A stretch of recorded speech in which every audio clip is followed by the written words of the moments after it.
Let the word go forth. Fool me once. Are you fired up? I'm not a crook. Are you ready to go? Shame on you. It's Abe Lincoln's Top Hat, hosted by Ben Kissel. Fool me, can't get fooled again. Hey, what was that? Hey, is that a new way to start the show? Hey, what's up, everyone? How are you? Welcome to Abe Lincoln's Top Hat. I am Ben Kissel. Marcus Parks is with me today. Hello, Ben. Good to see you, buddy. You as well. All right. First off, I have to thank everyone at Culver Stockton College. I went to speak with them on Tuesday. It was a great time.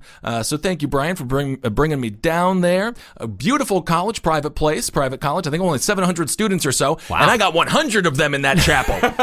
And it was really fun. And I answered their questions. I took their questions, and it was a good experience. So thank you so much for giving me that experience, Culver Stockton College. We have a lot of stuff to get to. Obviously, today was a big day regarding the confirmation hearing of Kavanaugh, Judge Brett Kavanaugh. Christine Blasey Ford and Brett Kavanaugh had a chance to testify today to the Senate Judiciary Committee. So we are going to talk a little bit about what transpired today, and we're going to talk about it in the larger context of what does this mean politically going forward for the Democrats and the Republicans. And we also have to talk about Donald Trump. He was at the UN, and I'll tell you one thing. It's not a stand-up stage, so you don't necessarily want to solicit laughter with your statements. But he channeled his inner Bill Burr, and he got a bit of a laugh from world leaders when he was talking about how this administration, it's done more than any administration in the history of the country. He's talking very, grandiose, very, extravagant language that he always uses. Hyperbolic is definitely a word you could describe. Although he never really says that word. No, he doesn't.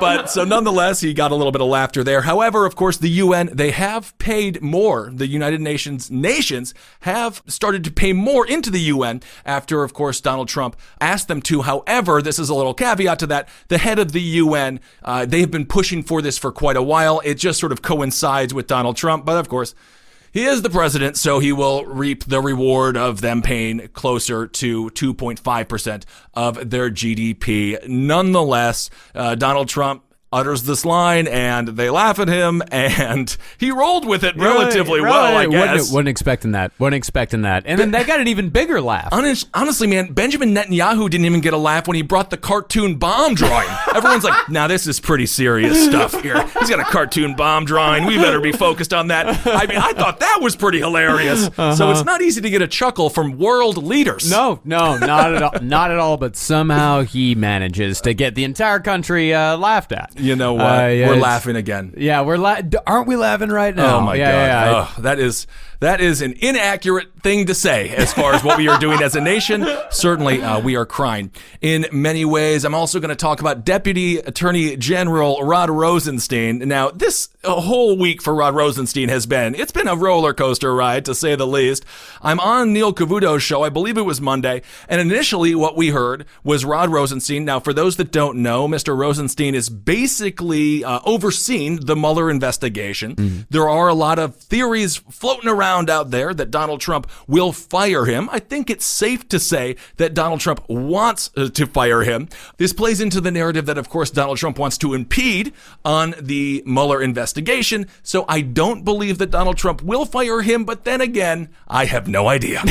So there we are.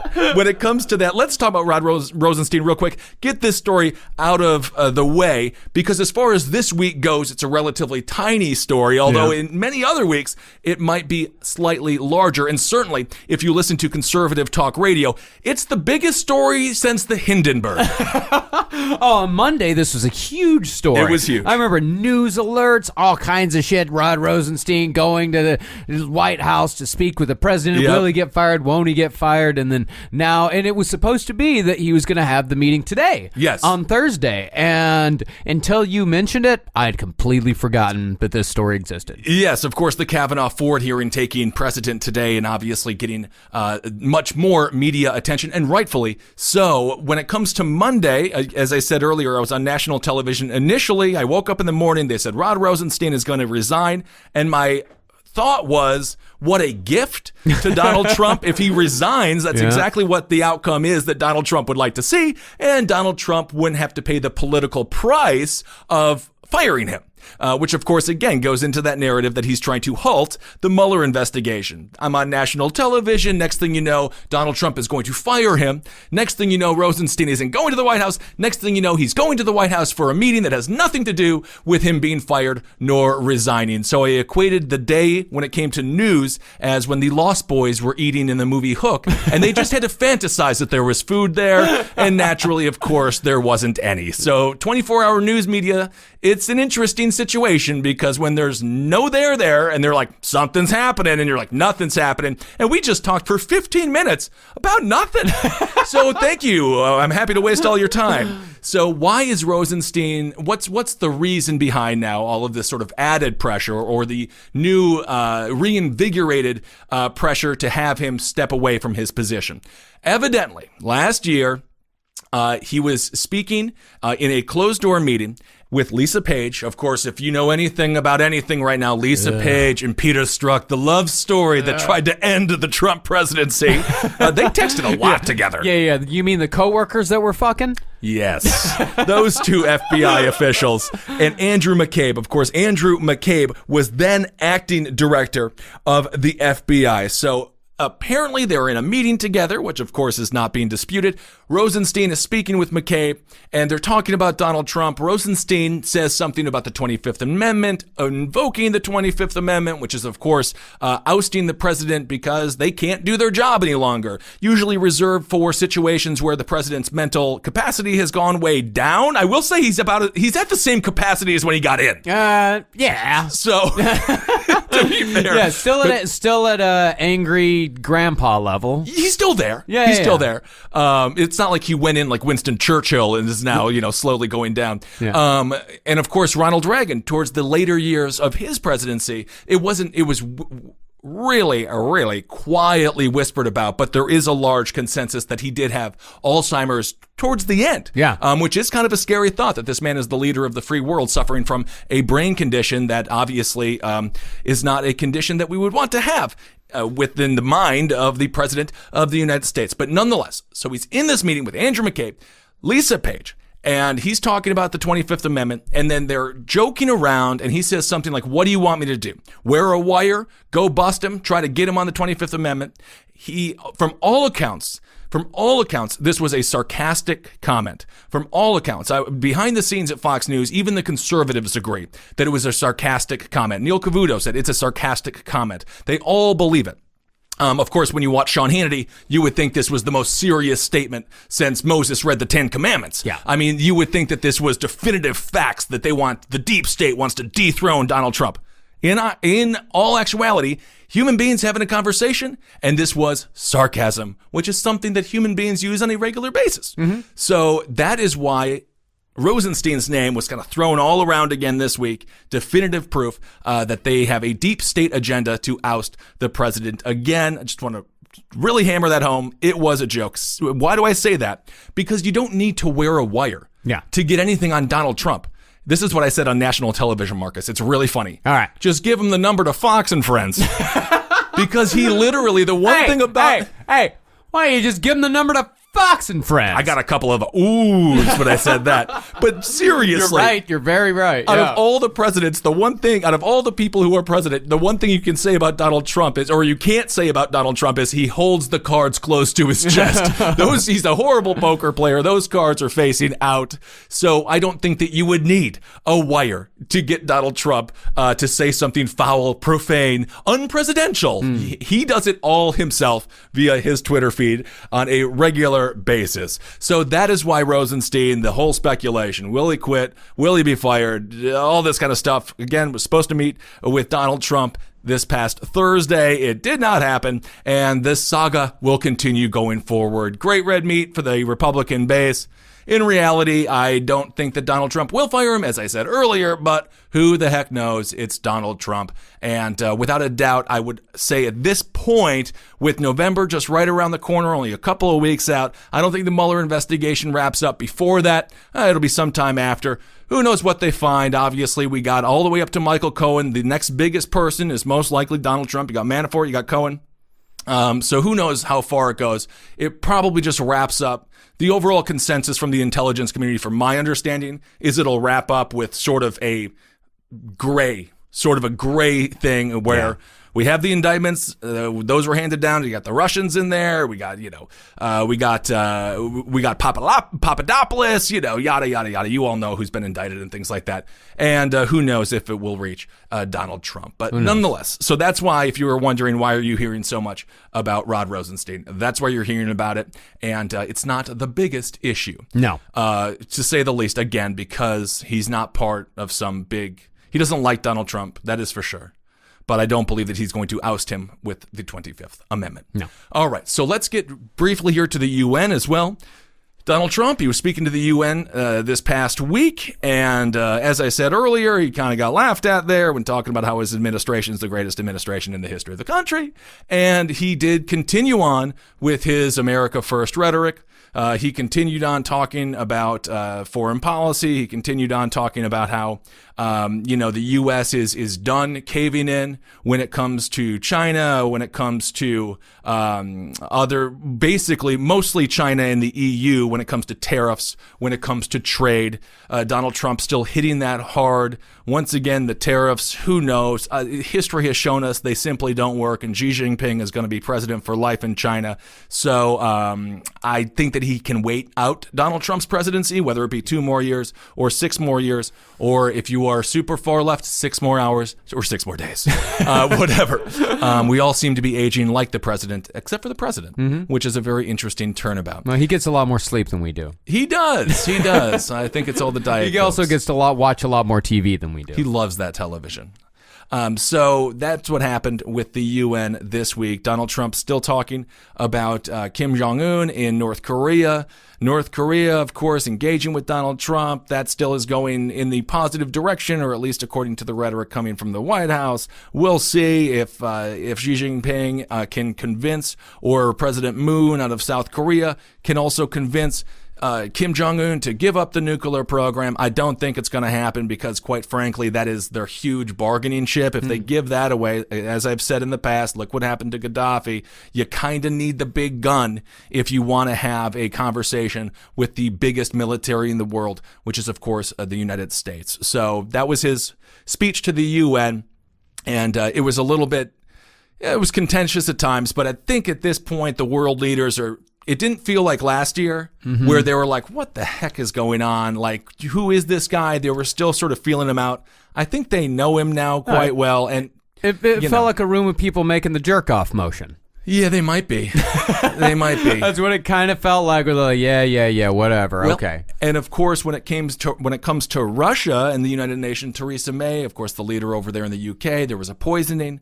It was an attack, a biological weapon attack. They were blaming the Russians. The Russians have denied it. It's a big deal, to say the least. They're on foreign soil, and they poisoned an individual on foreign soil. So the UK is rightfully upset about it.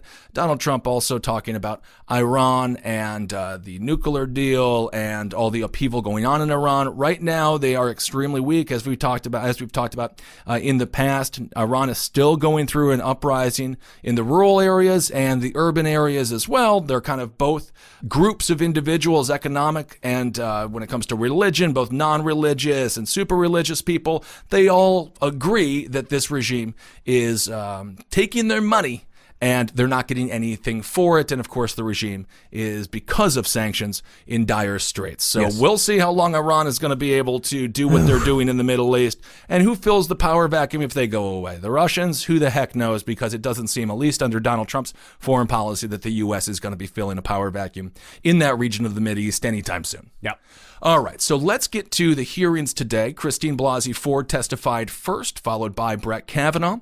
It was emotional, to say the least, and I understand this is a very emotional topic 36 years ago, this is when the alleged incident took place in the summer of 1982. And I understand that trauma is extremely difficult to deal with, and everyone deals with it in different ways. I've told you guys the story before of when I was in high school, and I'm not making this about me. I'm simply going to tell a couple of stories about that make me empathize and understand what high school trauma looks like and how it can manifest itself throughout your life. As I've talked about before on the show, when I was 15 years old, I was pinned down. There was a basketball trophy that I was rectally penetrated by a basketball trophy. 5 boys pinned me down. They were my friends, and at the time it was like it is what it is, but no doubt that had deep psychological issues with me. I wonder if that's one of the reasons I was morbidly obese. I wonder if that's why I chose comedy, because of the laughter that solicited. Also, I had to do the dime drill, which is when 15 boys got around a stall. I pushed a dime around a toilet bowl with my nose. Humiliating, embarrassing, and of course that has, and I'm not equating this to what Miss Ford has gone through. I'm simply equating this into the context of trauma that occurs in your teenage years. And those definitely, both of those memories definitely stick with me, and they certainly have shaped who I am as a human being. So a lot of people saying this was 36 years ago. Why are you bringing it up now? Why did you just bring it up in 2012? Trauma works itself out in different ways. So yeah. I want to just let everyone know I empathize with you. If you've gone through trauma, I understand. And it's never something easy. And it does shape your life. I'm sure that both of those incidents have had impacts on my relationships, my trust issues, self-worth issues, no doubt. So I understand it from that perspective. So Blasey Ford, she testified today.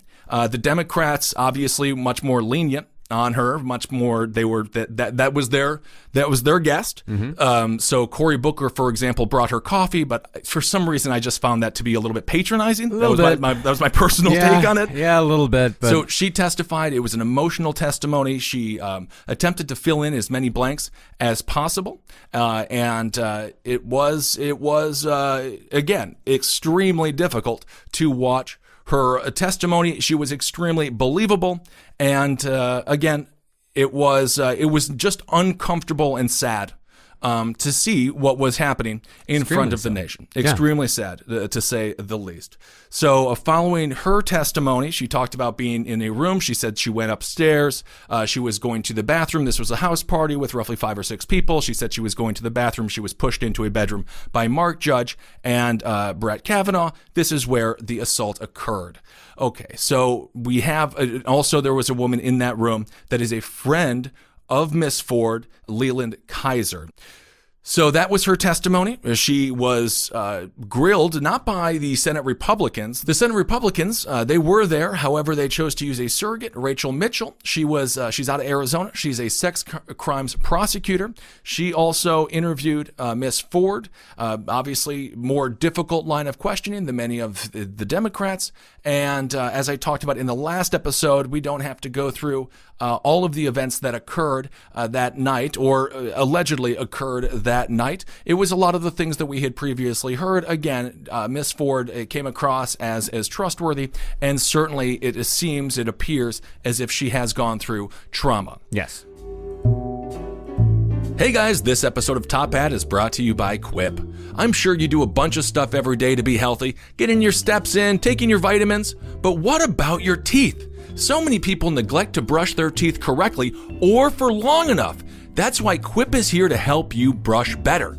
Quip's a small, sleek, and stylish electric toothbrush that's a fraction of the cost of the bulkier brushes you see in stores, while still packing the powerful vibrations of those bigger brushes. There's no chargers or wires, making keeping your teeth clean easy at home or on the go. Quip brushes come equipped with a built-in timer that uses guiding pulses to help you switch sides and make sure you clean for the dentist recommended 2 minutes. Quip subscription plans aren't just crazy convenient, they also keep you healthy. Quip delivers new brush heads on a dentist recommended schedule. Every 3 months you'll get a new brush head for just $5, including free shipping worldwide. Quip comes with a mount that suctions right to your mirror and unsticks to use as a hygienic travel cover, making it easy to take Quip and fresh breath wherever life takes you. Everyone loves Quip.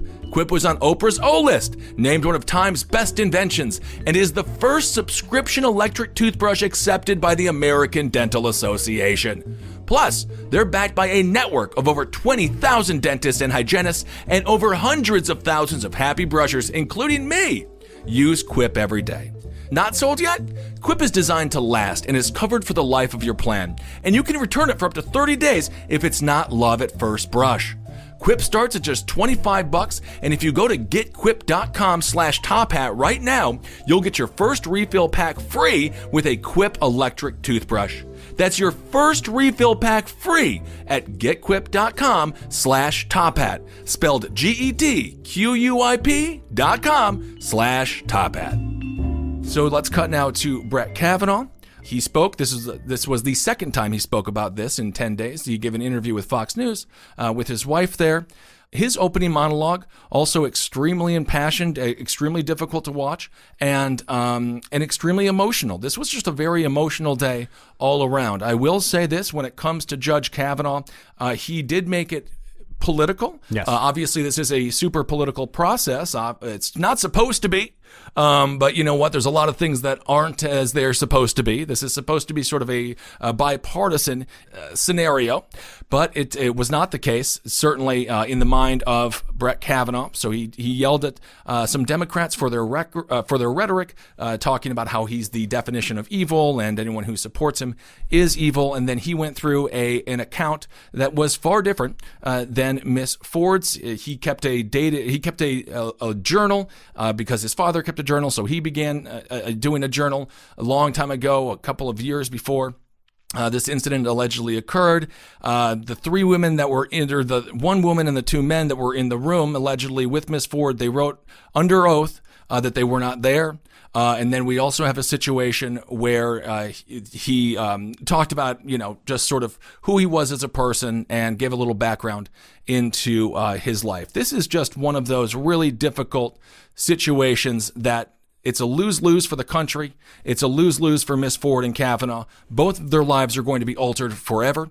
These allegations are going to, death threats are coming from all sides here. It's absolutely devastating. And it's just, I don't know. I mean, Marcus, maybe you can speak on this. It just felt to me as I'm watching it, I just felt so much, just a pit in my stomach and just so much pain. And it just seemed like, it just seemed like there was, if you want like the nation's divide in front of a Senate hearing committee, that was basically it. It just felt like we were tearing open multiple wounds. And as I mentioned, earlier, what happened as I was a child, you think about all those things and it's just very difficult. And I understand because these are very difficult issues. Well, when I watch things like this, and hearing about the everything over the last couple of weeks and watching the hearings today, and I definitely, this sentence kept going through my head, and it kept going through my head on a lot of different levels. And that was, this is not the way things should be. Right. Like on a lot of different levels. Like this is not the way things should be between teenagers. This is not the way things should be when it comes to Supreme Court justices. This is not the way things should be when people are trying to look for justice.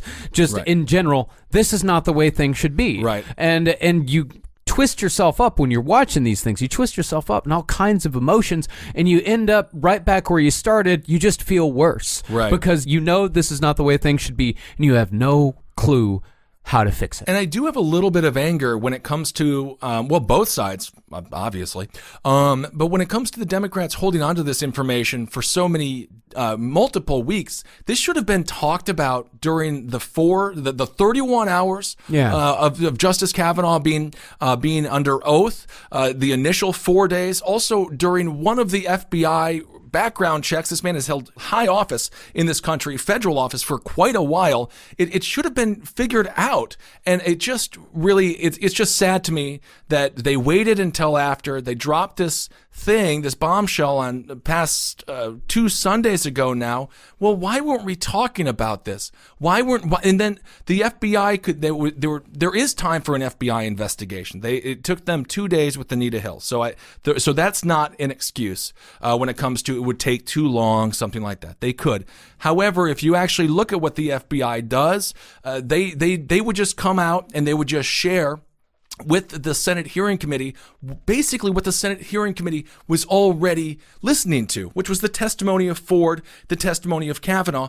I think it would be good if Mark Judge could be under oath. I think that would be good to hear follow-up questions to his written statement. I absolutely agree with that 100%. But when it comes to the Democrats being like, hey, let's have an FBI investigation, it really is trying to create a middleman where you don't need a middleman because he's there and he's talking to you. The FBI, he's already under oath. So people say if they're under, she wants an FBI investigation, he doesn't. They're under oath. If you perjure yourself under oath, it doesn't matter if you're talking to the FBI or the Senate Judiciary Committee, that is a crime and you will go to prison for that crime. So the stakes are the same. And, I understand the desire to close it up. However, at the same time, then you flip it and you're like, well, why the F didn't we have this? Why wasn't this going on? Dianne Feinstein's people, they knew about this when she met 20 days before they met. Bring it up then. Yeah. Bring it up then. And so that's why for the American people, it wasn't just dropped on Kavanaugh or these allegations. These were dropped on the whole nation and everyone. It's just a whiplash society that we're in right now. And it's difficult. It's like when you're, I remember I was in my Thunderbird growing up and my car was spinning out because I was driving too fast and I was on ice. And my brain, it's just like, holy shit. And then I was like, okay, you got to try to get the reins, try to figure it out. Inevitably, I ended up in a snowbank, which is kind of where we are as a country. But that's what it feels like. We're trying to wrap our brains around these huge issues in such a quick amount of time and in such a whiplash news cycle that we live in now. Yeah, I mean, it seems like my reaction with every news item was the same that I had with this one. It was, wait, what? Like, that's what everything feels like now. It's like where it used to be when news would kind of like come in and like, so, just sort of wash over you a little bit and you had time to process it. Now we don't have time to process it. I mean, think about, the Rosenstein thing. It's like we were saying like, earlier this week, that was such a gigantic story. Yeah. And then now just a few days later, like it's not a story anymore. Like things are whipped at us at all times, and it's just not, it's not just the emotional toll of what, the people that are actually having to go and testify about this shit. It's not just the emotional toll that they have to go through. It's like the emotional toll is washing over the entire country now. Right. Like we're all going through it. We're all attached to this. And please watch Miss Ford, watch Mr. Kavanaugh, watch their opening statements, make up your own minds. That's the interesting thing about this. In this battle, it's going to break bipartisan lines. Yeah. And it's just so sad. It's just sad to me. I also want to talk a little bit about this approach regarding the high school yearbook. Patrick Leahy is talking to him. He's got his high school yearbook stupid frickin' quote lined up there.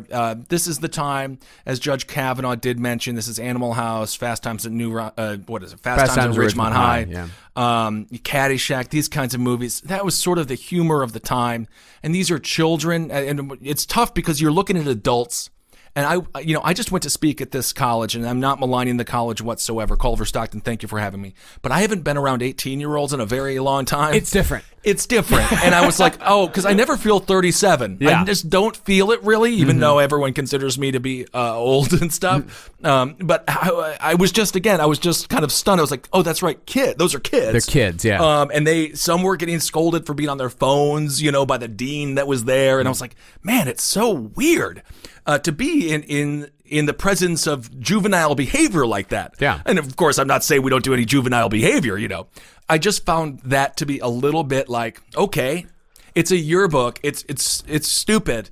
And they're kids. And obviously, when it comes to sexual assault, that's a totally different thing. And that is not what I'm having issue with, by the way. And when I say they're kids, I'm talking about that yearbook thing. Yeah. The sexual assault is sexual assault no matter what. But I just don't know why they blew that up. And I don't know. I would love to see Patrick Leahy's yearbook. What did he do when he was 17? I'd be fascinated to know. Yeah, I think you actually missed it. Of course, he's not running for Supreme Court. He's not being nominated to the Supreme Court. I understand. Of course. But I think you may have missed it because you were walking from your apartment over to the studio here. But I was watching in that line of questioning, they were asking about boofing. He's like, now, what is boofing? And Kavanaugh would be like, it's flatulence. It's flatulence. It's flatulence in someone's face, and they're just asking all of these questions, and he's having to be like, it's just so undignified. It's so horribly undignified. Like, these are very serious allegations that you're talking about here. Not only these serious allegations, but you're talking about the Supreme Court of the United States, and you're asking about farts. Yeah, no, like, honestly, that's where we fucking came. That's where we are in this country now. Right. It's like it's a Supreme Court hearing, and they're talking about farts. And of course, I have to point out there was 2 other women that came forward that said he flashed them at parties, that he was big into gang rape situations, that he was spiking punches and things like that. Those stories are uncorroborated at this point. More information perhaps could come out. But yeah, that's what struck me as well. It's just like, is Trey Parker and Matt Stone, are they scripting? It sounded like, it sounded like, and I'm not making light of any of this, by the way. No. We're just trying to get through this like everybody else. But it's like if Cartman was running for the Supreme Court and he had to explain farting. Yeah, kind of. And it's like, this is so undignified. And the act of sexual assault is an undignified act, obviously, and must be taken extremely seriously. But just the way the process is. Also, everyone gets 5 minutes. It's 5 minutes, 5 minutes, 5 minutes, 5 minutes for all the senators, Republican, Democrat. And to me, that was just such a janky way to do it because you never really got any substance in so many ways.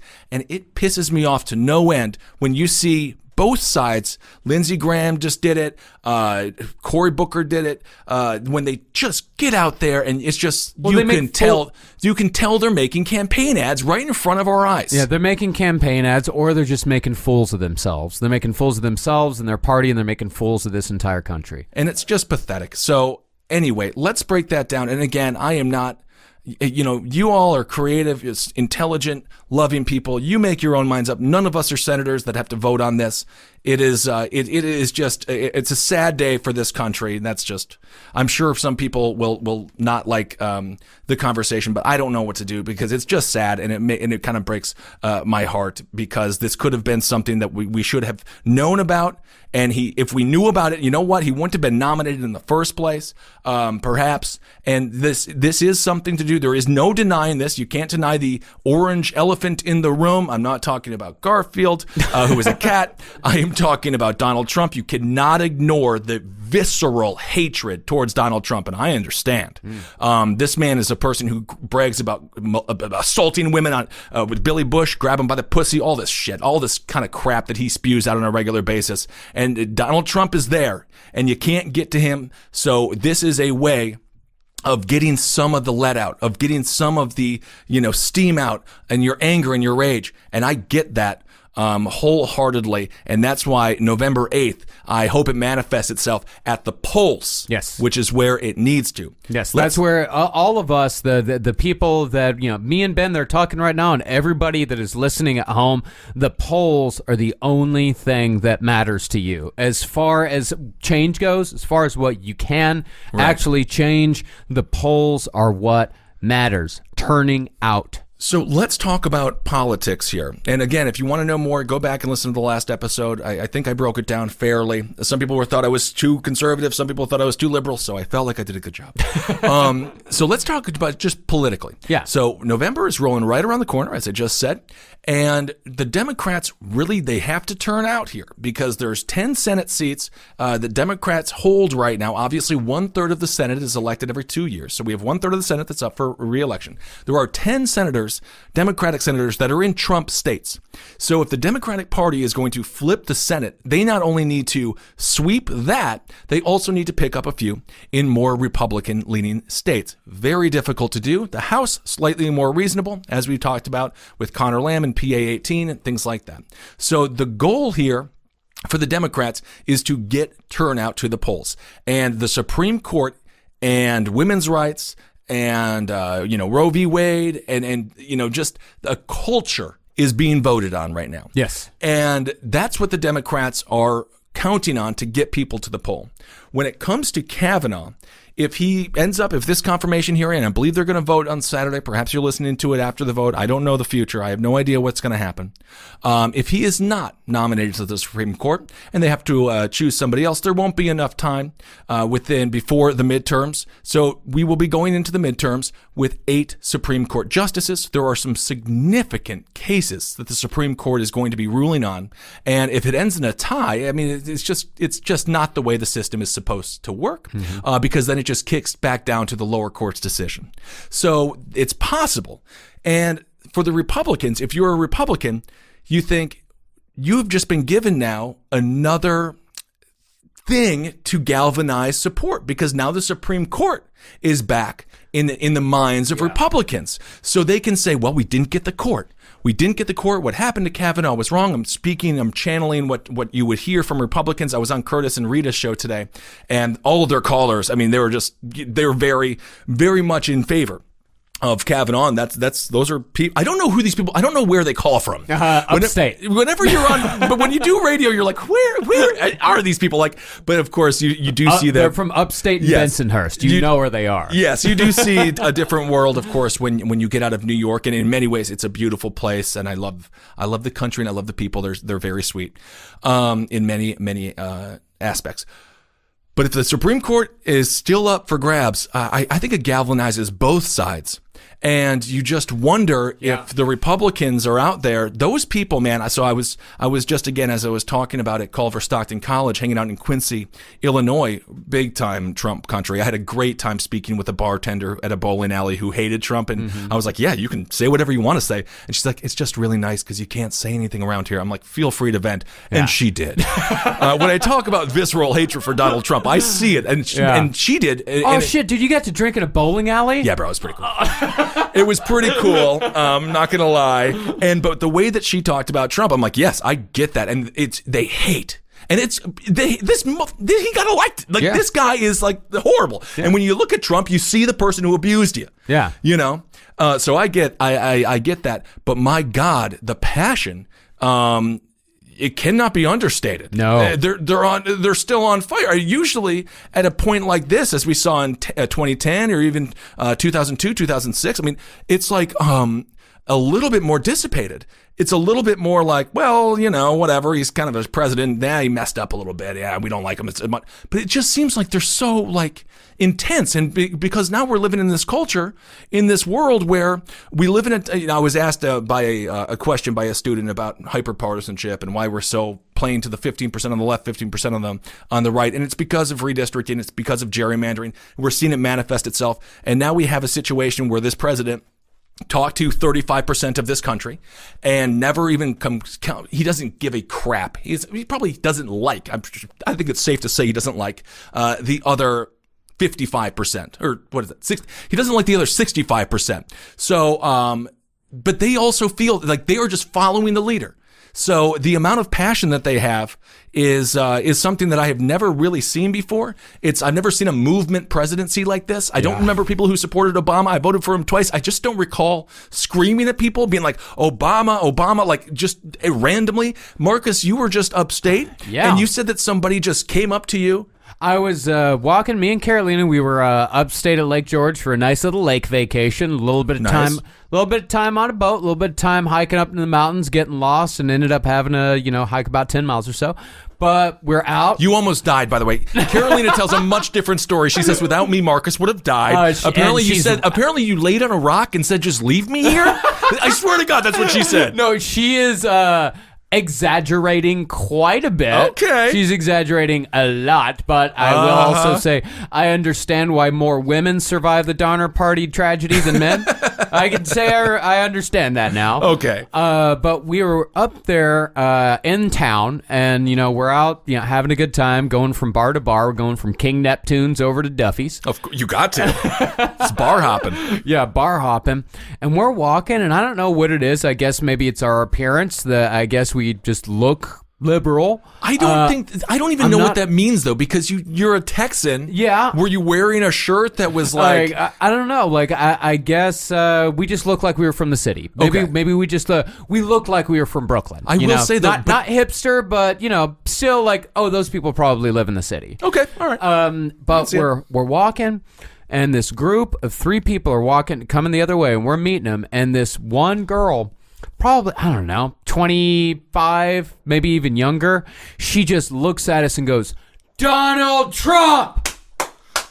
And I'm just fucking flabbergasted, like, dude, we were having a nice conversation about the band we just saw. Right. Because they were a fucking rock and cover band called Kick. We were going to see the other rock and cover band, Hit and Run. That's a felony.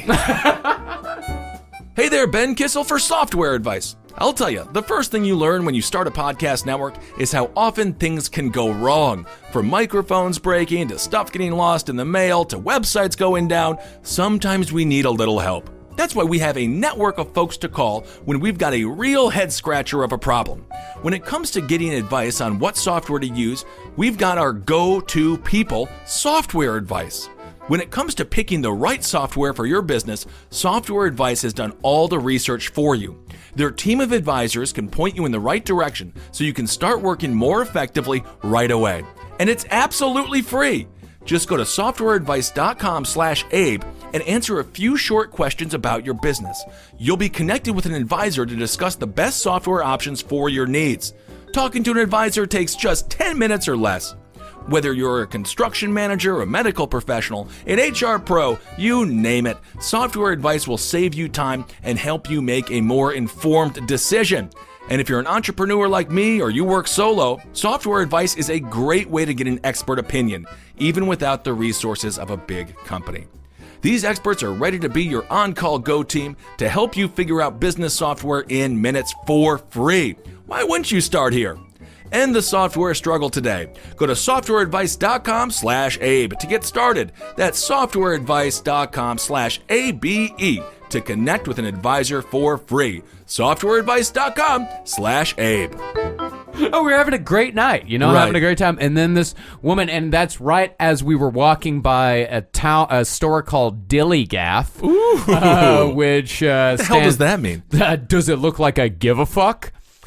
Dilly Gaff? It's apparently an upstate New York thing. They call it a dib, like it'd be like, yeah, I went to the store today. Dilly Gaff. That's what they say? I guess. Really? If you're upstate, just feel free to email or DM me. I'd never heard that before. Someone commented on my Instagram after I posted a t-shirt from there that said, "I'd rather be coming than stroking." It's one of those, truck rivalry t-shirts. Classic, yeah. Yeah. And that place had, like a bunch of t-shirts of Donald Trump's face photoshopped on bikers' bodies, like in shape bikers' bodies. Oh, like what they do in North Korea with Kim Jong-un's face? Yeah, and then it had, what is it? It's like, finally a president with some balls. And shit, and apparently like a mushroom penis, which I have avoided talking about. Stormy Daniels goes into great detail.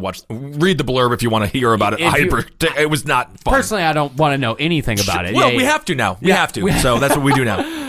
But that tells you, these people are aggressive. They are. They're very aggressive, and they want you to know. And as we talked about before the show, where they reside, they don't have the same polling problems or polling place problems that a lot of other people do. If you look at the polling stations across the country, there have been people who have been disenfranchised because of the day that the day we have elections. I don't know why it's not a weekend. I don't know why it's not more than one day. I don't know why it's not a holiday. I don't know why it's not a holiday. Great point. And oftentimes in the most crowded of places, the most urban environment of places, they have the lowest amount of polling stations. And these rural places, it's very easy to get to the polls.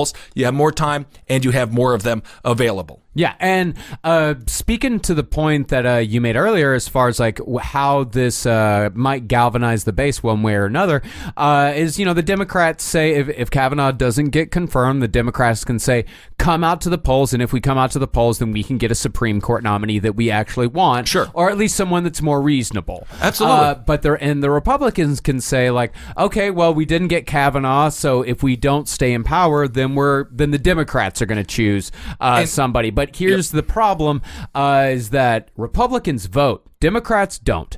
And that is partly because, Republicans are older, they have more time, they're more motivated, but it also has to do with Democrats, like you said, like the polling problems. Right. States, districts that lean Democrat tend to have somehow more problems voting. Right. It's a disenfranchisement issue. It's a lot of different issues. It's a racist issue. There's a lot of things going on economic here. issue, and as I talked about it on the last episode of Top Hat as well, the voting hacking, which is extremely easy to do, much easier than I thought it was, to actually hack voting machines and change the outcome of elections, which is 100% horrifying. But just remember, everybody out there, again, we're going to be stressing this a lot in the months to come, but historically, Republicans turn out more than Democrats do. And there are a hell of a lot more people in this country that align themselves against Donald Trump than for Donald Trump. And while that might make you feel better, might make you feel better that even, the Republican polling numbers, the Republican polling approval numbers probably only make up about 20% of the country, that might make you feel better. But the only thing that really matters is if you go out and vote. And of course, when you break it down by states, it breaks down a little bit differently than like a national poll. Yeah. Obviously, as we saw in 2016. Obviously. When it comes to a Senate seat that maybe the Democrats can flip, you have a situation going on right now with Beto O'Rourke in Texas. He's going against Ted Cruz. Oh, I love this race so much. And this race is quite fascinating. Beto, he's been polling right with them or a little bit above, sometimes below, but nonetheless, every poll has been within the margin of error. I thought that Beto did a great job in the debates. If you get a chance to watch it, you can just YouTube Beto O'Rourke and Ted Cruz and watch the debate. I think he handled himself well. And who knows? Maybe there is a Senate seat up for grabs there. As I was talking about it at the university, it's tough in a state like Texas because usually states go back to their DNA. It's hard for people to admit when they're wrong, and that's why you see folks either voting for a candidate that they voted for previously or perhaps staying at home. And the one issue that I'm seeing right now with the Democratic Party, 2016, anybody but Trump is not a platform. No. And the Republicans tried it in the primary, and the Democrats tried it in the general. And anybody but Trump is not. It doesn't matter because Trump is still the optimal character. He is still the optimal term, and so they just have to find messages in places, as I talked about with Connor Lamb, even Alexandria Cortez. I don't think they did her many favors by trying to make her the face of the Democratic Party right away. You gotta have to let people learn the job, learn how to speak about their political positions, and win the seat to begin with. She will end up winning, of course. It's a very safe seat. But someone like Beto O'Rourke is a great example of a face, of someone who you can rally behind. Smart, articulate. He's cool. He's a cool guy. There's no cool dudes. Since Obama left, there's no cool dudes left. And politically, I think he's a good shade of purple. He's running as a Democrat in Texas. That's why I always like people who are of the opposite party of the dominating party in states or congressional districts, because by definition, they have to be more. They have to have more outreach in their political philosophies. And the key points that I like, obviously very pro LGBTQ. When it comes to African Americans, he understands needs in that community, specifically in Texas when it comes to immigration and the Hispanic community. I think he's been doing a lot of really great outreach for them. And so I think there are some good when it comes to healthcare. I think he's got a more moderate plan than some people are presenting. And so he seems to me like someone who the Democrats could use. And again, Connor Lamb is another one. Alexandria Cortez, not maligning her whatsoever. It's just, is that a nationwide individual? Who knows? And some people might say, I just chose two white men. I did. I don't know what to tell you about that. But there's other people out there in different areas that you just have to reflect your constituents. And I think Alexandria Cortez is a great addition to the Democratic fold, and to people who can begin. I mean, just as the Republicans have the Freedom Caucus, have social conservatives, have fiscal conservatives. No, they don't. No. Number one, the people who say they are. Can't spend a $1.3 trillion omnibus bill and be like, we're for small government and less spending. I highly and doubt how it. every Republican in the last 30 years has gotten us a deficit at the end of a huge deficit at the end of their presidency. Yeah, fiscal conservatism is a fucking lie. Dude, it's totally. I mean, I was just thinking about this the other day, which is why I'm so lonely. When the budget was balanced. 2000. I mean, 1990. The budget was balanced. No, we had a surplus in 2000. When can you even Bush imagine that? Yeah, we had it when Clinton came out of office. We had a surplus. Can you even imagine that today? The budget was more than balanced. Now, fiscal conservative just means fuck the poor. And now it's a time where I think, as if you're an economist, was my understanding. Deficits are just the thing that is now. Mm-hmm. And to some degree, you could argue that shows that we're trading a lot, and there's some good economic indicators, evidently, that go with the deficit. And King of debt. King of debt. He is the Donald Trump, the king of debt. So that's what has to happen. Yeah. So they have to get, some voices out there, some people out there. And I'm just a little bit sick of how mainstream media, not to channel any conspiracy thought out there, but the way they push forward the same individuals, Kamala Harris, and I have no problem with her. Elizabeth Warren, I have no problem with her. They're doing what they do. Cory Booker. When it comes to obviously the Bernster, some other, it's just they only show them. The Democratic Party, it needs to get bigger. We have to start expanding our ideas, not limiting our focus, and telling people what they can and cannot say, or what they can and cannot do, or what they can and cannot believe, and still call themselves a Democrat. The focus simply has to be on personal freedom, personal liberties, freedom of speech, First Amendment, rational gun policy. I mean, things that really affect human beings' life. Let's focus on education. Let's get some money on education. When it comes to $19 billion for a border wall, let's put that into, at least some of it, let's put that into securing our voting machines. We have to get back to a message that is uniting. Mm-hmm. And we can't just run on a F Trump, because his people, they say F you. They don't care, and they're going to be there. And it's just the polar opposite of the past 8 years with Obama, where obviously the Democrats lost 1,000 seats across the board.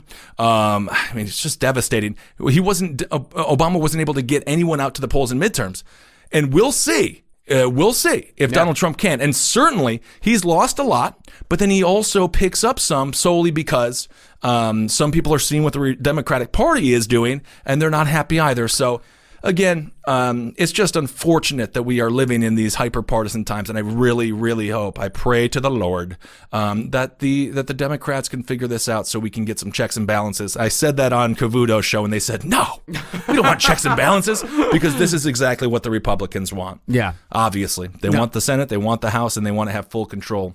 And they want the Democrats fighting with each other. Yeah, they absolutely do. No, that's what the other side always wants. They want people to be fighting betwixt themselves. But as far as just running on like a never Trump or anyone but Trump, I mean, the Trump campaign, Trump and his followers, it's already a contrarian movement. Of course, it's already it's everything's based on fuck you. Everything, but you can't run against fuck you with fuck you. Like, you have to have an idea. You have to be a light. You have to elevate. You have to be a light. You have to be a light. And of course, going back to what we were talking about regarding confirmation hearings, regarding Supreme Court justices, the fact that it's only 51, the Democrats did that. It's like so stupid. So now it should just have always stayed at 60. Yeah. We should not just need a simple majority to elect someone who is going to sit on a court of 9 forever. So that's another massive mistake. So there's so many reasons for the division, and it's just so sad to see it again, as we've seen it played out throughout the week, basically in every facet of our government. Yeah. Which is difficult to watch, and it's difficult to be here right now. Honestly, I was talking to Marcus before the show. It's like if this wasn't our job, this would be a week I'd kind of step back and try to get my brain, a little bit more together. and try to remember, who we are as a nation and not what we are right now as a nation. It's been a very exhausting week for the entire country. Yes, and yes, absolutely. So basically, that's the news. That's sort of the emotional take on the news this week. But I hope you enjoyed the show, and feel free to DM me with your thoughts on Instagram at Ben Kissel1. Again, log off of Twitter if you're you go there and you find yourself feeling bad. I logged on the other day, and because I still have it up, because what Twitter does, which I just was so upset about, because I kept on getting all these DMs being like, "Why'd you block me on Twitter?" And like, I haven't blocked anyone on Twitter. So I just unfollowed everyone. So I don't have a news feed. I don't care. I have my own little brain. I can cultivate. I can curate my own news. I feel like I'm fair when it comes to that. But I don't want people to think that I've blocked them. Yeah. So I'm still on Twitter. So occasionally I look at it, and as soon as I started looking at it, nothing was mean. It's just not. I think it's not conducive to actual conversation, and that's what I don't like about it. I think it's been about 4 or 5 months since I've looked at Twitter. Actually looked at it. Well, you're missing nothing. It's been a very I'm missing absolutely nothing. Yeah. So take care of your own mental health, and that's all we can do. And then we gotta just right the ship and just get back to being reasonable. And I understand there's a lot of pain out there. I totally get it. And I know a lot of people are getting reminded of that pain every single day. Every day. As soon as we elected someone who, again, bragged about sexual assault, that will happen. Yeah. That will lead to a lot of pain. And when we have a president who is constantly benefiting from those divides, whether it be the NFL players taking a knee, which was obviously not what they're making it out to be. By the way, Kaepernick needs to get back into the NFL. I hope he does. But I mean, at this point now, of course, he's the spokesperson for Nike, or he's part of the Just Do It campaign. And some people were like, Nike's going to take a hit. And I'm like, of course they're not. No, this is like such a Nike win. Yeah, record profits while Nike, by the way, Nike donates more money to Republicans than Democrats by fucking far. Honestly, I know we're about to wrap up, but when I forget who it was wearing Nike on the red carpet, I'm like, it's child slave labor. Like that's how crazy people have gotten. Be like, oh, Donald Trump is mad at Nike because they put Kaepernick on, so I like Nike. No, Nike sucks. It's an evil corporation. It's the same thing with the intelligence agencies. These are all evil corporations. The NSA still sucks. The CIA sucks. The FBI sucks. Yeah. Okay. It's like they're like these things are not great just because they don't like Trump, but that's the world we live in now, and that's why we constantly end up losing. Well, I get what some people are saying. Some people are saying, with like Nike, it's like, I know they do a lot of awful shit, but I would rather go with the company that thinks I'm a human being. And I'm like, I understand. Okay, I totally understand that, but let's just still have some perspective. Nike. They're part of the oligarchy. Yeah. It's like Donald Trump also doesn't like Apple. It's like, or Google. Donald Trump is against Google. Yeah. Which I'm going to Bing. I did Bing. I said I'm going to do Bing for a day. And Bing is funny because when you search for something, you don't get what you searched for, which is pretty good. So then you're like, I'm going to figure this. Maybe just it's a different way of thinking, I guess. I think its algorithm is probably different and they call it better. But I do understand that. Remember, Google is just a company. What that says is it's a company's narrative. Twitter is a company. That's Twitter. Twitter promotes certain stories they want to promote. Facebook is the same way. Remember that when it comes to these devices. Google is not some end-all be-all. I think they promote a lot of negative news. All across the board. Anyway, I'm not saying go to Bing. No. You know what? Let's go to Yahoo. What has Yahoo ever done? I don't think they're a search engine anymore. Are they not? Go to Alta Vista. Go to Dogpile. I never heard of Dogpile. AJ was an aggregator. They got you Yahoo, Alta Vista, and a couple others, all at the same ones. I think I had a listserv on it too, yeah. Huh, very cool. Dogpile. Huh. Ask Jeeves. I think it's just called Jeeves. All right. Well, thank you so much for listening. And if you want to stick around, I did a transportation forum this past Thursday morning, and it's more local. The reason I'm just putting it sort of at the end here, it's more local to New York and New Jersey. But if you live in that area, or if you just want to hear me talk about transportation, feel free to stick around and listen to that episode. I was on Curtis Sliwa's show and Rita Cosby, and I was on with a couple of other guests who work for New York City, rather. And it's a good conversation about about transportation, and honestly, it was pretty exciting if you're into local transportation conversations, which I do love to have. Yeah, and listen to this if you want to get the Curtis Sliwa reference that was made on Venture Brothers last week. Yes, and he's a character. Love him or hate him, he's an American original. He's a New York original. He's a New York original. Sure, That's very yes, true. Yes, he is. Of course, Curtis started the Guardian Angels. Started the Guardian Angels, and has been sort of in the public eye for 40 years now, or 30 years. Yeah. Anyway, all right, everyone, thank you all so much for listening. Hang in there. We're going to get through this together. I promise you that. Cannot wait to see everyone in Champaign, Illinois for Pygmalion this weekend. Hail yourselves, everyone. It's 1:08, and we're Hyatt Madison Square Garden, and the great facilities that have been provided to us for this very special broadcast about transit forum issues as we have moved to Stage 17, the Hackensack Meridian Health Center, and we will return to the Senate Judiciary Committee hearings, the cross-examination of Brett Kavanaugh's accuser, and eventually Brett Kavanaugh himself, who will be testifying today. But locally, there's been no bigger issue that has affected folks in New Jersey and New York than mass transit, whether it's the subways or buses in the 5 boroughs, whether it's the Long Island Railroad, whether it's New Jersey Transit. All we hear, especially in Penn Station that is below us, Rita, are complaints from the 700,000 people who pour out of the system each and every day, only to pour back in after work. And they have nothing positive to say about the subways downstairs, about the Long Island Railroad, and even Amtrak, which runs the station and obviously provides the hub for the transportation. And we've got 3 of the best transit experts, I think, in the business to talk about all these huge issues that are confronting us. But remember, Andy Byford says things are getting better. We're going to get to that in a moment. But let me introduce our great panel that we have here. We have Gersh Kuntzman, of course, who is the editor-in-chief at Streets Blog NYC. We also have Danny Perlstein. He is the Policy and Communications Director for Riders Alliance. And we have Ben Kissel, who is the host of Last Podcast on the Left since 2001, before podcasts were even known. 2011, forgive me, since before his time on podcasts, which is great. And also you ran, as you mentioned, for Brooklyn Borough President with the Reform Party. Great to have all of you here. And there are so many issues, as Curtis was saying. Let's start it out with the sort of the new headline, of course, with Andy Byford, of course, head of transit. As we hear so often, Curtis and I were talking on our show so much on Curtis and Cosby this week, saying things are getting a little bit better, be patient. Gersh, do you believe that? Well, look, be patient is a fair thing for him to say. He took over about a year ago, I guess, and he has a very ambitious plan, a very expensive plan, billions and billions of dollars that he needs to get the financing for. Is it getting better? I'll defer to Danny on that. He's in the subway every day. I'm more of a bike and street safety guy. But I will say this. I can be a little patient because I know how difficult it is, that job, and also how little support he gets from the governor and the mayor.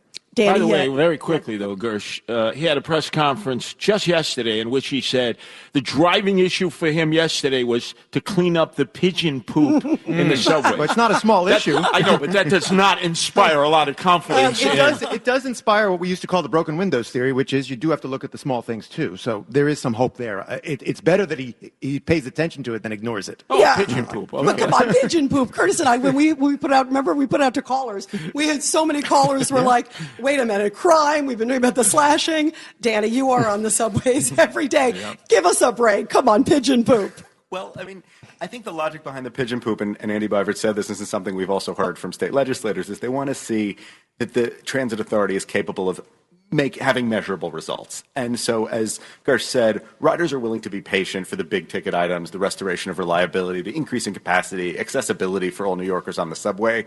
But we want to believe that the MTA is actually capable of getting something right. And so if in the nearer term they can get pigeon poop right, then they can set their sights on some, higher goals. And that's really what we need them to do, right? Because ridership is, near historic highs, but delays are more than triple what they were a few years ago, and subways move slower than they did in 1950. Now, Danny, you said riderships are at all-time highs, and yet the MTA is reporting less ridership, but they won't acknowledge the reality. Andy Byford, who came from across the pond to address this issue, said, oh, it was because of Uber and Lyft. It was because of gas prices. It was because of employment. And I'm saying it's because people aren't paying the fare, you schmuck, you putz. People are bogarting the fare. They're going over the turnstile, under the turnstile, through the emergency door, and there's no longer any enforcement. So there's really no fear on the part of a commuter to say, why should I pay $2.75 for a ride?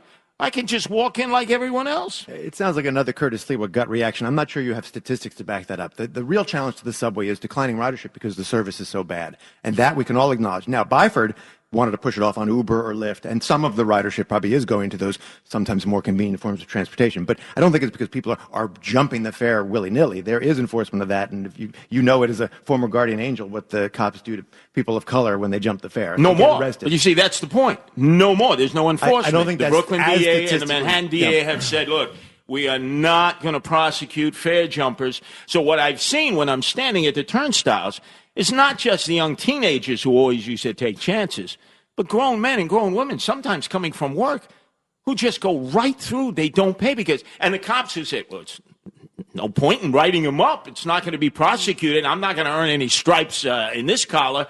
So that it's just increasing. Have you noticed that, Danny? So I don't think that's, much of a thing. I mean, I see people asking for swipes. We live in a very unequal city. I see that. As the Riders Alliance, we supported the Fair Fares initiative. There's going to be half-price MetroCards for 800,000 New Yorkers living in poverty beginning in January.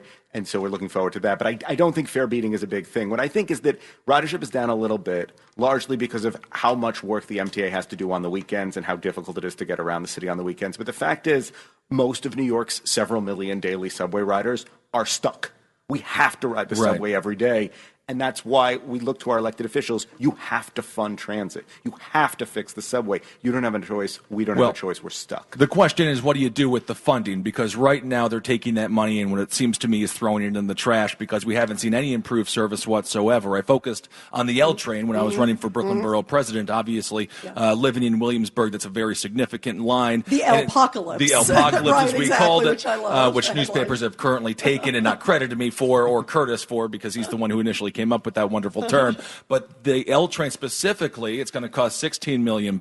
It's going to be shut down for 15 months. Currently, it's being shut down on weekends, for example, every weekend in October. Right. And as a person who has taken that basically on a daily basis, it is exceptionally stressful at this time because you just don't have faith that it's going to arrive when it says it's going to, and you don't have faith you're not going to get stuck under the Canarsie Tunnel at any random given time. So the people aren't against financing and really investing financially in the MTA and in the subways, but they're upset because they're not seeing any actual results. And quite frankly, pigeon poop, it doesn't matter. I will step on mounds of pigeon poop if I can get to work on time, if I can get to my TV hits on time. Let's talk about the delays too, because it's so funny. I mean, they're bragging when they were like the headlines. They said a good day is when only 50 trains basically are delayed. I mean, come on, what kind of barometer, Ben Kissel, are they using? And like you said, people are getting so frustrated. It's a bunch of people who don't take the subway, and they're attempting to fix the subway, but in reality,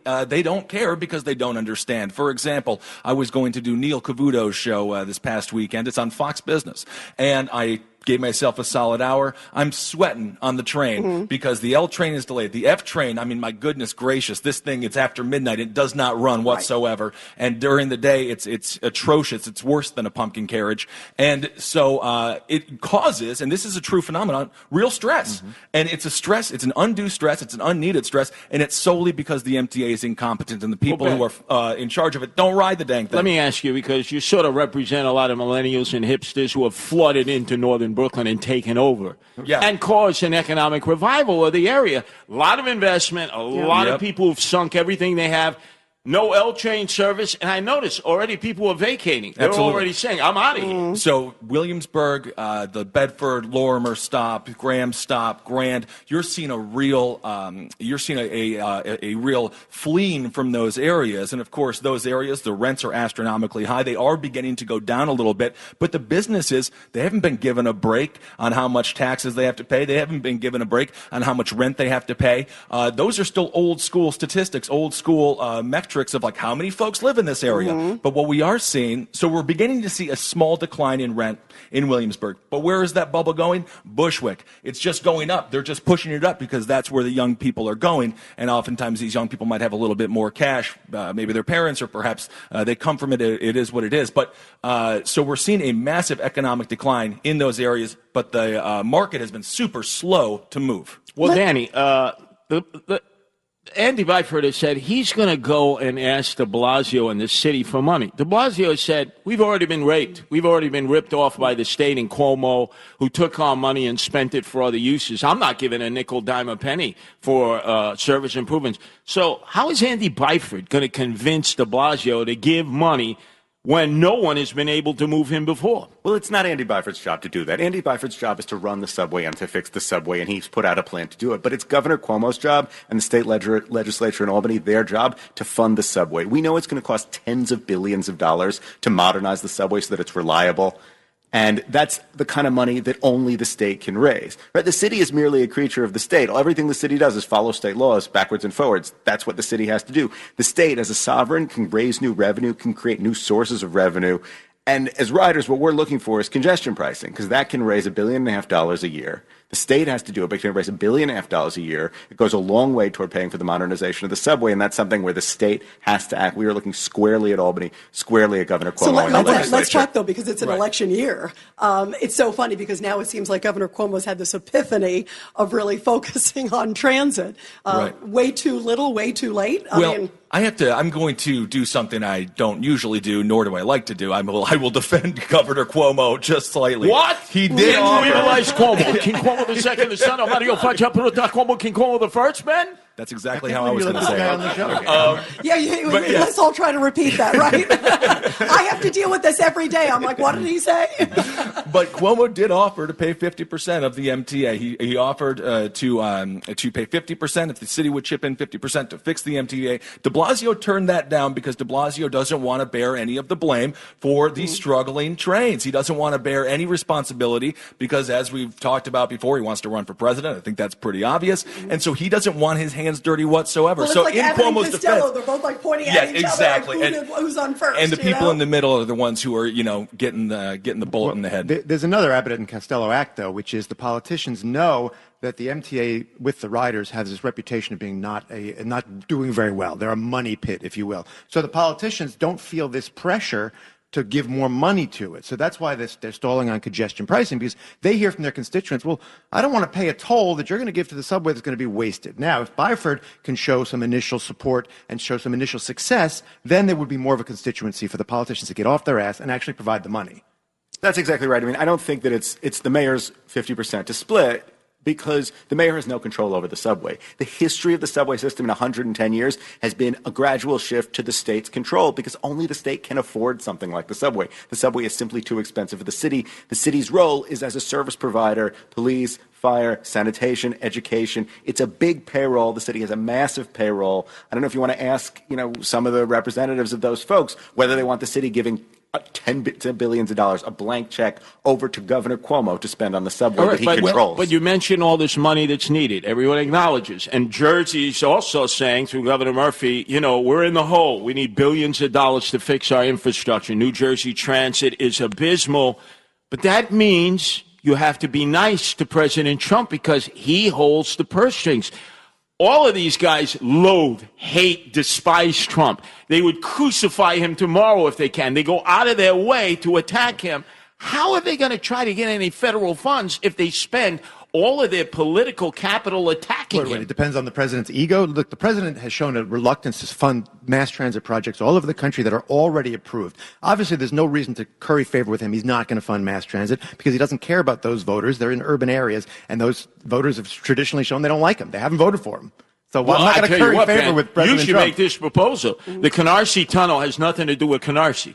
It connects Williamsburg to the Lower East Side, First Avenue Station. just suggested get renamed the Trump Tunnel. Exactly, honestly, like for Trump. Come on, Right. play to his I ego. was actually just thinking that, and Donald Trump would give all the as much money as he possibly could if you could name it after him. He loves to see that name on any building, regardless if it's a nice one or a bad one. It doesn't matter. But when it comes to the city and when it comes to the state, this notion that the city has no responsibility or doesn't bear any responsibility for the MTA, I don't agree with that. Perhaps that's been more of the case in recent years, but in the past there was a much more cohesive coalition with Albany and with the city to make sure that the MTA runs. And it does have a real stake. The state has a real stake in the MTA. Tourism, when people come down here, they want to be able to feel safe on the subways, and they want to be able to go to everything in Midtown, all these things. The subway is what takes you there. So the state, it matters to the state. It's also the economic engine of the state. So. Huge. Of course. By the way, you tipped off crime, and I want to get to crime too because that's a huge issue. Well, let me that we just have say talked that about. was we just heard from Gersh Kuntzman, editor-in-chief of Street Blog. Also, he's the Pee Wee Herman, the bicycle enthusiast. He brought the hat. Who hates cars and hates people who drive cars and trucks and vans. He'd want the city paved over just for the Pee Wee Hermans of the world. Then it's Danny Pearlstein, Policy and Communications Director for Writers Alliance, who are on the jockstrap of our politicians to make sure transit gets its due, and obviously that the buses and trains run on time. And Ben Kissel, podcast host of the last podcast on the left, who also ran for Brooklyn Borough President with the Reform Party, didn't win. But he's one of many millennials and hipsters who have been told, apocalypse, apocalypse. Right. No L train for all close to 2 years. Right. And I mean, right now, what they're doing to fix the L train is absolutely abhorrent. They have this L train car service that this company is going to be charging $155 a month to use. We think they should have a bar car because then people could sort of forget their ride. Absolutely. But when you talk about biking, because I do believe pollution's a real issue, New York City specifically, we are on the front lines of global warming and the crisis when it comes to our environment. Certainly, we want to make sure that we can do all we can to help our environment as much as possible. But every solution that the MTA has is more buses and more cars. So it's absolutely atrocious when it comes to that. Let's remember, though, with the L apocalypse, you want to call it, the work needs to be done. And the plan that the MTA has with the DOT is actually fairly it's exciting to see they're actually taking it seriously. You're talking about 80 buses an hour going across the Williamsburg Bridge. I don't think they can do 80 buses in 60 minutes, but that will remain to be seen. And those are supposed to be electric buses. We're going to have HOV over the Williamsburg Bridge. Now, can we move as many people as quickly? No, nothing does that. You like can a subway. move. It's 17%. It is 17% of the people that take the L train every hour. They can move on these buses. It's just simply not going to work. Not in UN traffic, but we'll get to that in a moment. Danny, let me get to you about. The MTA is also estimating that 85% will stay on the Yes, subway. I was about to say. Our big concern about that is that the subway is already at or near capacity in those areas, and it's unreliable. So we know that those buses are going to be absolutely critical, and that's why we leaned on the city successfully to create this bus priority over city streets and the Williamsburg Bridge. It's going to be extremely important to a well-functioning L shutdown. It's also, by the way, unsafe, too, as you're talking about, unreliable. And I want to make sure we get to some of the crime stuff, too. We just have a little bit. We're going to get to streets in our next section, too. Talk about the safety on the subways, because we were talking this week on the air. I was on the subway. These guys who are visiting, kind of hitting to your point, Gersh, very well. They're coming in from all over the world. They're so excited. It's their first time to be in New York. They're on the subway. A guy was literally kind of going to the bathroom, and people were worried about being stabbed, and that's their impression of New York. So there's so many repercussions. It breaks my heart because we all love this city. But Danny, how concerned are you about the impact of crime taking place? And is it getting any better? We don't see it getting better. I think that the statistics bear out that crime on the subway is relatively low and has been for a long time. What I do think is that, the subways serve as the public space of the city, and there's vanishingly small public space for people to be in, and there are people who really are sort of shunted from one public space to another, whether it's a library, some kind of vestibule, or a subway car, and people have nowhere else to go, and they need access to mental health services, they need access to social services, and that's something where everybody has to collaborate in, because those are city services, and the subway, as I was describing, is a state function, but the NYPD does ride the subway. There are social services that do come into the subway on occasion to try and move people Right, out. but then it's a perception right, issue, I but think, under for tourists Giuliani, more than Danny, the under reality. Giuliani and Bloomberg, when they were mayors, you didn't see the number of emotionally disturbed and homeless people using the system 24 hours. You get on rush hour. There are whole cars you can't even get into because there's a homeless guy there with his shopping cart filled to the brim, stinking the joint up, and you're saying, get him out of there. Well, you definitely, I mean, that subway, I rode the subway 6 years in high school in the 90s, and I definitely saw that constantly on the 4 or 5 trains going up the east side during Giuliani.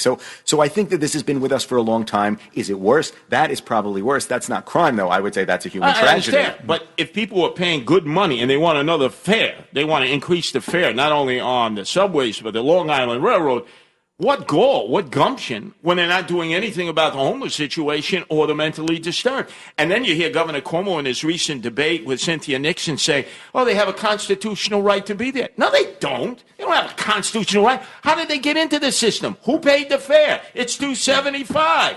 I'd like to know. Every day they're in the subway system. They have no money. So the point is they need out of the system.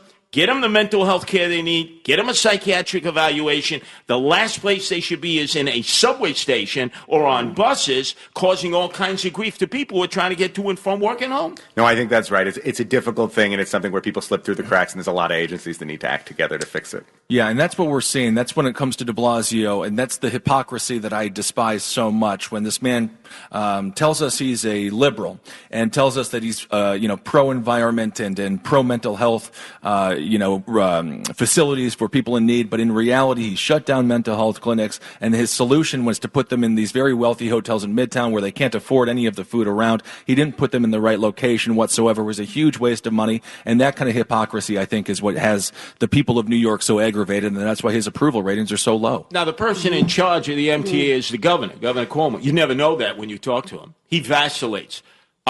Give me more power and I'll be in charge. During his debate with Cynthia Nixon, he said, no. The New York City subway system is run by the city of New York. Total lie. It's the state agency. The guy is not taking charge, so nobody really has confidence in his ability to improve the situation. First and foremost, you got to take charge. You got to take responsibility. It gets back to what we were talking about earlier. He doesn't feel like he'll get enough credit for improving the subway. So, there's no constituency for that, for him to risk any bit of political capital. That's why I'm saying it's an election year, and you listen to his language. It's very careful what he says. Everybody, you're listening right now to the Tri-State Transit Summit here on 77 WABC. We've got Gert Kuntzman, of course, the editor-in-chief of Streets Blog NYC, a big bike expert. Also, Danny Perlstein, who is the director for Riders Alliance, and Ben Kissel, who is the host of the last podcast on the left and also ran for Brooklyn Borough President. We talk about crime, too, and I understand the whole mental health issue. But one of the things we talk about constantly on Curtis and Cosby is we talk all the time about also the fact that we see a lot of the NYPD guys barely down there on the subway. I take the subway quite a bit.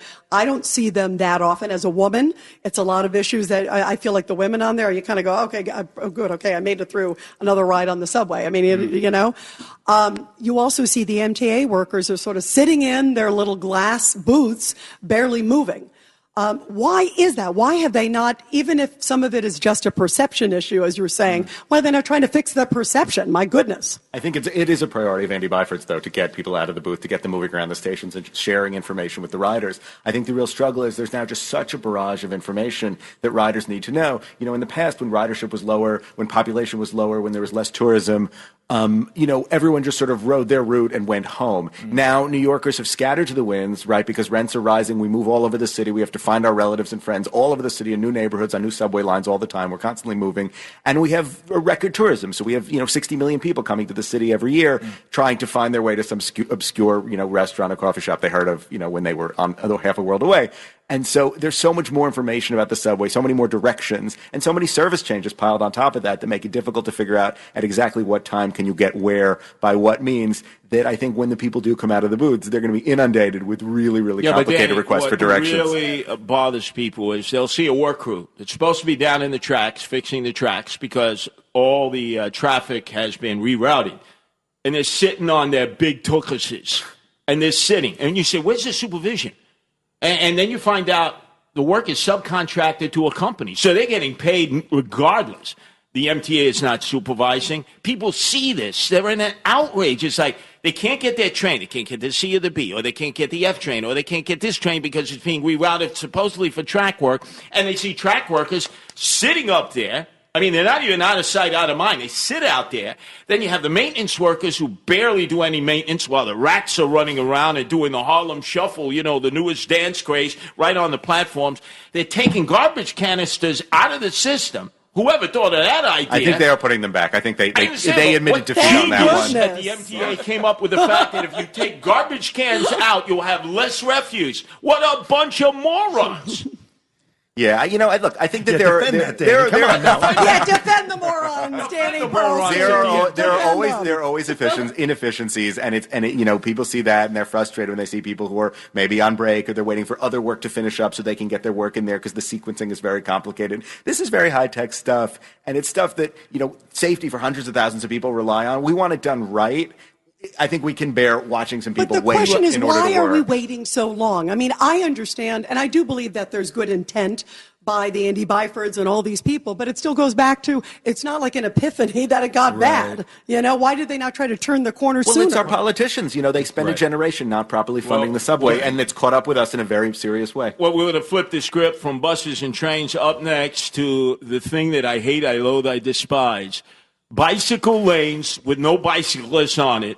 As you look up east, you look down west, and you say, what the hell is a bicycle lane here? And you see traffic backed up infinitum. Obviously, I'm coming for you, Gersh Kunstman, and the rest of our panelists. Right now, we're in the midst of our transit forum. We will return to the Senate Judiciary hearing that's expected to be talking to Judge Kavanaugh momentarily. But this is our transit forum right here on the Curtis and Cosby Show at 77 AM WABC. 140, we're back here for our transit forum that deals with the transit mess in New Jersey, where Governor Murphy has said no mas, no mas. It sucks. It's going to even get worse. So they're not even pretending it's going to get better.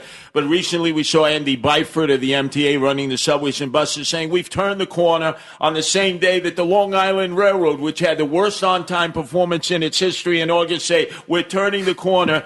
And most of the commuters said, no, you're not.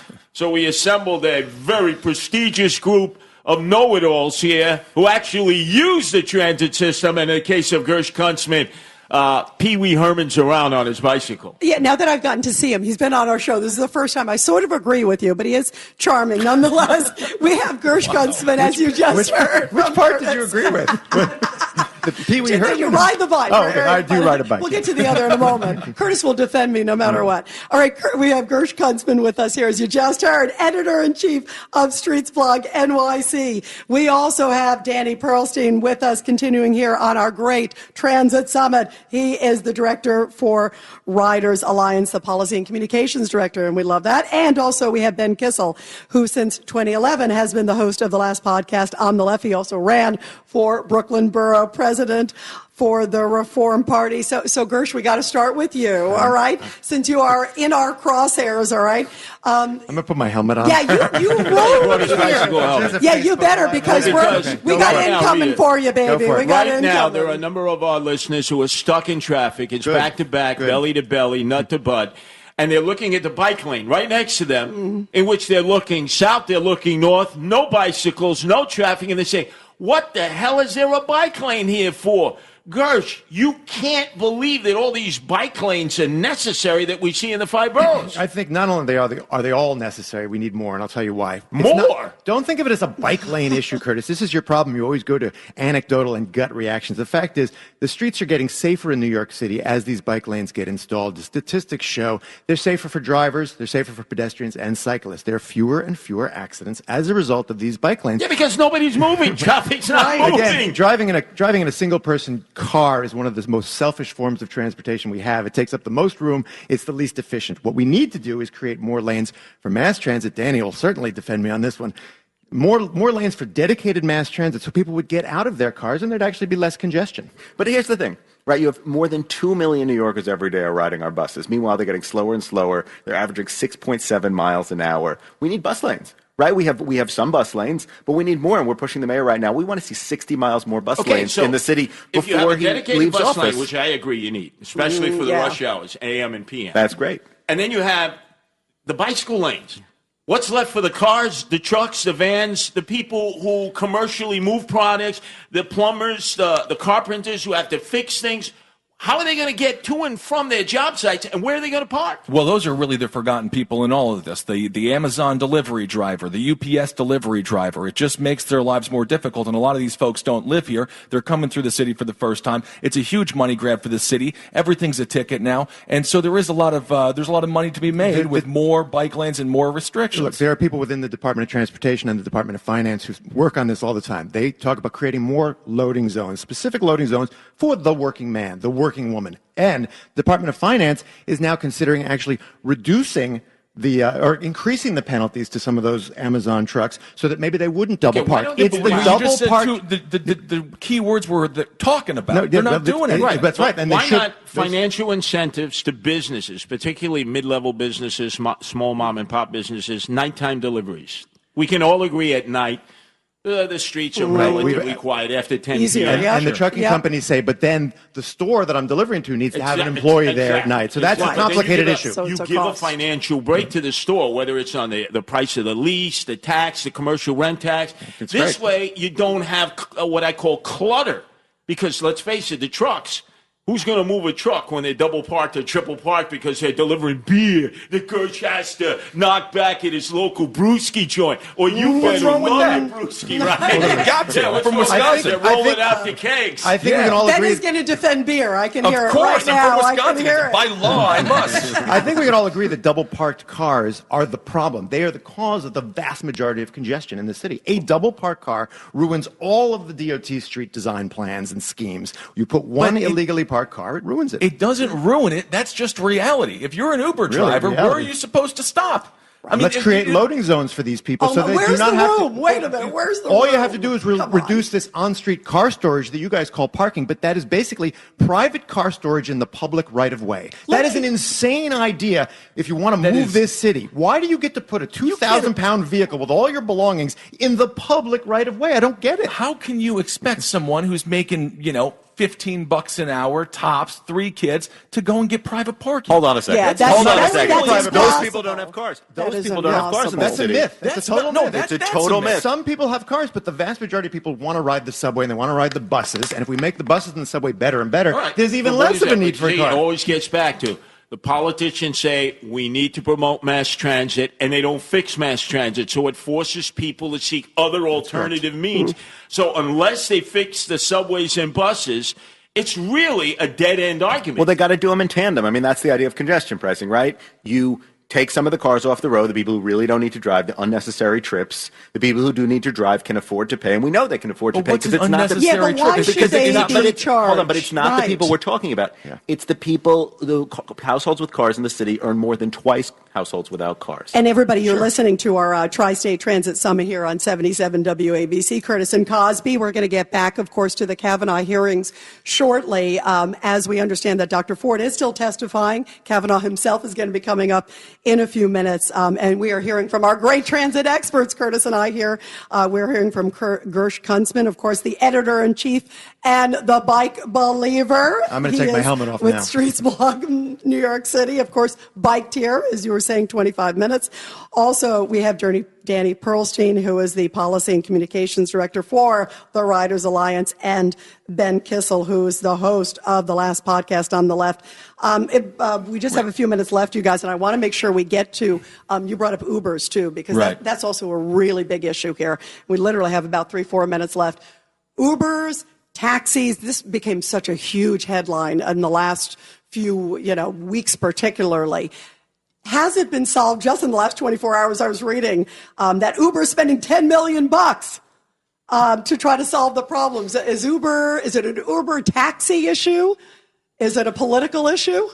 Well, of course it is. All of the above. Absolutely. But I want to go back. Yes, it's definitely a taxi issue. We saw people buy medallions for $1 million that are now worth $25,000, and suicides are extremely high. It's a real phenomenon. Out of business. That's what I'm saying. Absolutely, of course. Yeah, but just going back, their own selves to blame, the yellow cabs, because every AM and PM rush hour, remember, they'd be off duty.